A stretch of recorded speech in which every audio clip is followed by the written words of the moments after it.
There's a growing movement online, once again, urging people to buy physical silver on a specific day in an attempt to trigger a silver squeeze and ideally break the apparent stranglehold that bullion banks and Wall Street have on the silver price.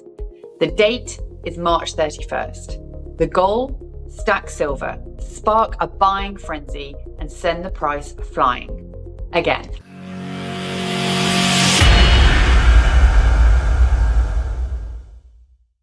Now, we at GoldCore TV love silver. We love physical precious metals in general, and we're very happy to see silver getting some of the attention it deserves after being left behind by gold's recent run past $3,000.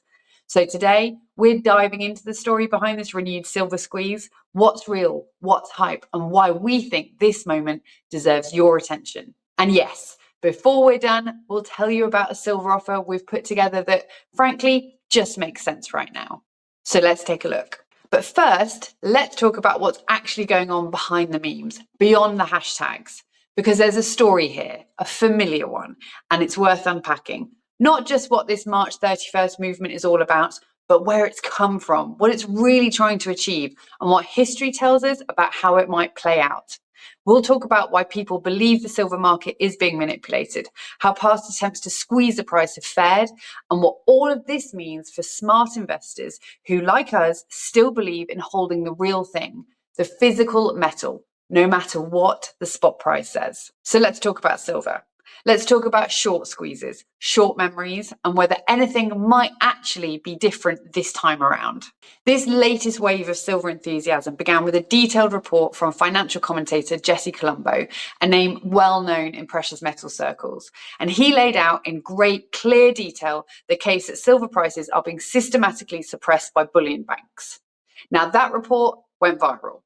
And within days, voices across social media, particularly on X, began rallying behind a new idea. March 31st should be Buy Silver Day, a coordinated push by retail buyers to flood the market with physical silver purchases in an attempt to break the back of what they see as a manipulated artificial silver price. The strategy is pretty straightforward.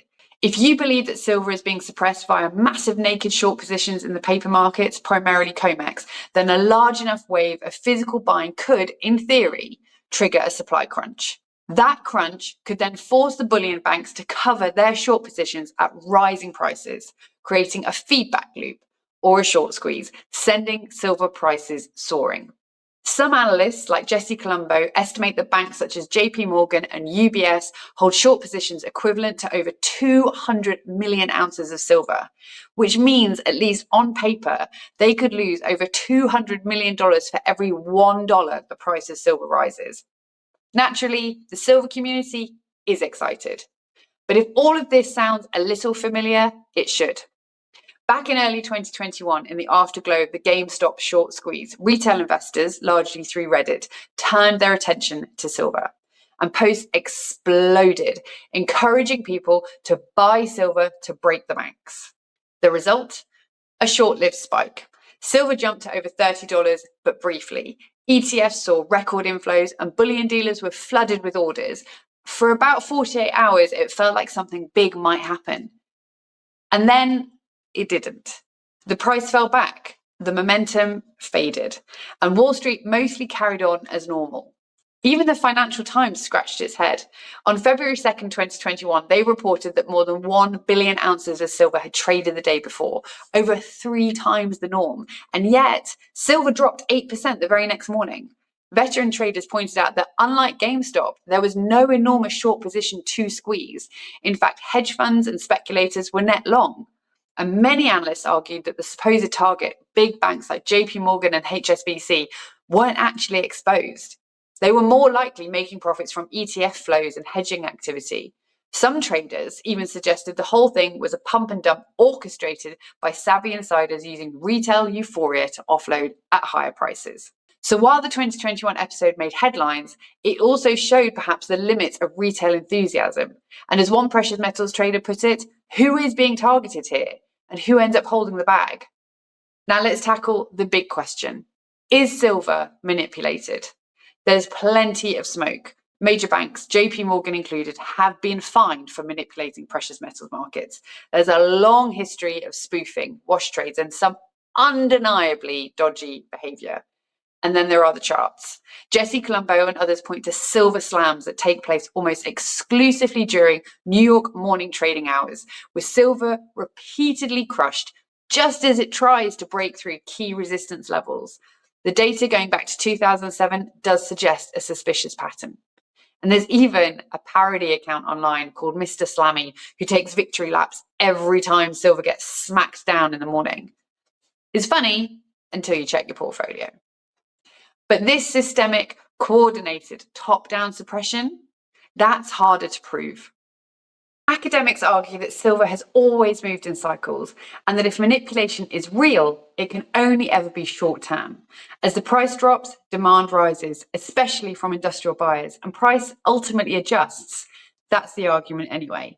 And while many in the silver community believe in naked shorting, selling silver you don't own and can't deliver, critics point out that these positions are usually hedged and that banks don't bet on silver movements so much as facilitate other people's bets. Still, it's worth noting that according to analysis by Jesse Colombo, the ratio of paper silver to physical is now estimated at 378 to 1. That's 378 ounces traded on paper for every 1 ounce of real physical silver in the system. So while manipulation might be too strong a word for some, distortion seems fair game. And regardless of whether you think silver is manipulated, distorted, undervalued, or just plain disrespected, the reasons to hold it are piling up. Silver is in structural deficit for the 5th straight year. Industrial demand is booming, especially from electric vehicles, solar, and green tech. Silver is still well below its all-time high from 1980 and even further when adjusted for inflation.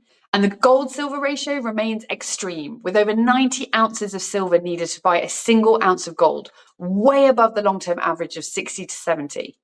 In short, silver looks cheap, and the fundamentals look strong. And some, like Kevin Bambara, formerly of Sprott, believe we're approaching something very different from a short-term squeeze. He sees a perfect storm forming: depleted global inventories, rising physical premiums, impossible permitting for new mines, relentless industrial demand, and a paper silver market bloated with claims. When delivery fails, and it will, he argues, the whole paper edifice collapses. No one's queuing in the street this time. They'll be queuing online, refreshing pages that say, sorry, sold out. And then there's AJ Mont, a veteran CMT who sees COMEX itself as the powder keg. He warns that if physical supply dries up and delivery obligations can't be met, the exchange may halt trading altogether and declare a financial emergency. And that's when panic begins.